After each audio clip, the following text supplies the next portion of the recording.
আজকের প্রথম খবরটা হলো করিমগঞ্জ শহর সংলগ্ন তিলকচাঁদ রোডে ই রিক্সা চুরি। করিমগঞ্জের দেওপুর খোলাছড়া গ্রামের নিকটবর্তী তিলকচাঁদ রোডে চুরিকাণ্ড। 5 মের মা মনোয়ারা বেগম নামে এক মহিলার ই রিক্সা অর্থাৎ টুকটুকি হাতিয়ে নিল চোরের দল।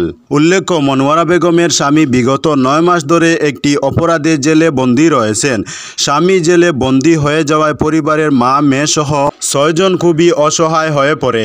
কিন্তু স্বামী জেলে বন্দী থাকায় পরিবারের সকলেই চিন্তায় পড়ে যায় কিভাবে তারা তাদের জীবনযাপন করবে। অবশেষে স্বামীর রেখে যাওয়া টুকটুকি তাদের শেষ সম্বল হয়ে দাঁড়ায়। সেই টুকটুকি মনোয়ারা বেগম টুকটুকি চালকদের ভাড়া দেন এবং ভাড়া টাকা যে 200-300 টাকা পেতেন সেটা দিয়ে কোনো মতে এতদিন ধরে দিন কাটছিলেন। স্বামীবিহীন 5 মেয়েকে নিয়ে এভাবেই বিগত 9 মাস ধরে জীবনযাপন করছিলেন মনোয়ারা বেগম। কিন্তু গত শুক্রবার রাত তাদের শেষ সম্বল যে টুকটুকিটা ছিল সেটাও চোরের দল হাতিয়ে নিয়েছে।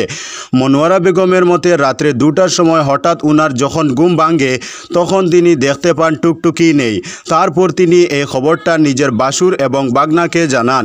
স্বামীর বিরহের পর এরপর শেষ ভরসা টুকটুকিটাও চুরি হয়ে যাওয়ায় মনোয়ারা বেগমের মাথায় যেন আকাশ ভেঙে পড়েছে এবং তিনি কান্নায় ভেঙে পড়েছেন। মনোয়ারা বেগম এ সংক্রান্ত একটি এফআইআর করিমগঞ্জ সদর থানায় দায়ের করেছেন। পুলিশকে দ্রুত গাড়িটা খুঁজে বের করার জন্য আকুল আর্জিও জানিয়েছেন তিনি।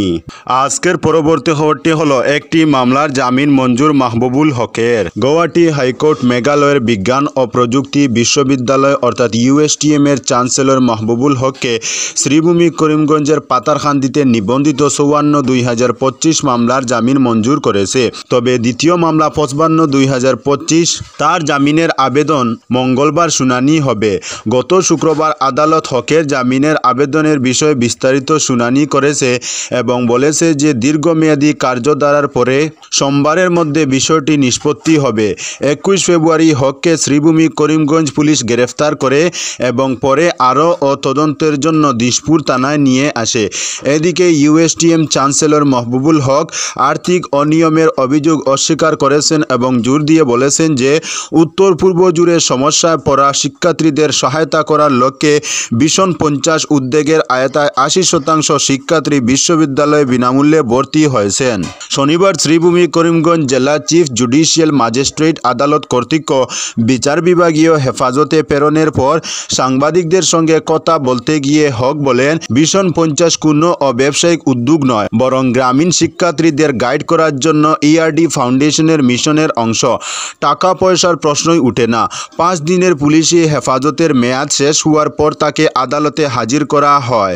আজকের পরবর্তী খবরটি হলো রেলপথের নিচ দিয়ে সেতু নির্মাণের দাবি তুপখানা সহ বৃহত্তর এলাকার জনগণের। রাস্তার অভাবে দুর্ভোগ পোহাতে হয় তুপখানা সহ বৃহত্তর এলাকার জনগণের। রেলপথের নিচ দিয়ে ভূগর্ভস্থ সেতু নির্মাণের দাবি নিয়ে স্থানীয় মন্ত্রী বিধায়ক সহ মুখ্যমন্ত্রীর দৃষ্টি আকর্ষণ করেছেন এলাকাবাসী। উল্লেখ্য, শিলচর কালাইন রোডের তুপখানা পয়েন্ট থেকে শিলচর আইএসবিটি পর্যন্ত মাত্র 3.1 কিলোমিটার রাস্তার উপরে একটি রেলপথ রয়েছে এবং এই রেলপথের উপর দিয়ে কোনো ধরনের যানবাহন চলাচল করতে পারে না। এজন্য এই এলাকার লোকজন শিববাড়ি রোড হয়ে প্রায় 6.5 কিলোমিটার ঘুরে আইএসবিটিতে যেতে হয়। বর্ষার সময় বরাক নদীর জলস্তর বেড়ে গেলে শিববাড়ি রোড হয়ে চলাচল করতে তাদের অনেক অসুবিধার সম্মুখীন হতে হয় তাদের। তুপখানা এলাকার রেলপথের নিচ দিয়ে চলাচলের উপযোগী একটি ভূগর্ভস্থ সেতু নির্মাণ করলে কালাইন, রানীঘাট, বালিঘাট, রাজনগর, মজুমদার বাজার ও তুপখানা সহ বৃহত্তর এলাকার জনগণ উপকৃত হবেন। এই ব্যাপারে স্থানীয় মন্ত্রী কৌশিক রায়, সাংসদ পরিমল শুক্লবৈদ্য এবং বিধায়ক দীপায়ন চক্রবর্তী সহ মুখ্যমন্ত্রীর দৃষ্টি আকর্ষণ করেন তুপখানা সহ অন্যান্য বৃহত্তর এলাকার জনগণ। আজকের পরবর্তী খবরটি হলো আমির শাহিতে ভারতীয় তরুণীর ফাঁসি, বাবাকে কোর্টের মাধ্যমে জানালো বিদেশ মন্ত্রক। সংযুক্ত আরব আমির শাহিতে ফাঁসির সাজাপ্রাপ্ত ভারতীয় তরুণী শেহজাদি খানের ফাঁসি হয়ে গিয়েছে বেশ কিছুদিন আগেই। গত 15 ফেব্রুয়ারি তার ফাঁসি হয় আরব আমির শাহীর আইন মোতাবেক। আর এই খবরটি ভারতীয় বিদেশ মন্ত্রক সোমবার জানিয়েছে দিল্লি হাইকোর্টে। উল্লেখ্য, 33 বছর বয়সী এই ভারতীয় তরুণী একটি 4 মাসের শিশুর খুনের দায়ে অভিযুক্ত ছিলেন। অতিরিক্ত সলিসিটর জেনারেল চেতন শর্মা জানান, আরব আমির আমির শাহিতে অবস্থিত ভারতীয় বিদেশ মন্ত্রককে 28 তারিখ এই খবর দেয় সে দেশের প্রশাসন। আগামী 5 মার্চ আবুধাবিতে ওই তরুণীর শেষকৃত্য হবে বলেও এদিন জানান তিনি। প্রসঙ্গত, মেয়ে কেমন রয়েছে, মেয়ে কি আদৌ বেঁচে রয়েছে নাকি তার ফাঁসি হয়ে গিয়েছে, এসব বিষয়ে জানার জন্য শাহজাদির উদ্বিগ্ন বাবা সাবির খান কোর্টের দ্বারস্থ হয়েছিলেন। সেই মামলার শুনানি সোমবার হাইকোর্টের বিচারপতি শচীন দত্তের বেঞ্চে উঠে। সেখানেই বিদেশ মন্ত্রকের তরফে অতিরিক্ত সলিসিটর জেনারেল চেতন শর্মা এই কথাগুলি জানান।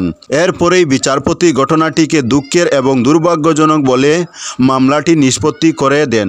উল্লেখ্য, শাহজাদি উত্তরপ্রদেশের বান্দা জেলার বাসিন্দা ছিলেন। 2021 সালে তাকে এদেশ থেকে পাচার করে দেওয়া হয় বলে অভিযোগ রয়েছে।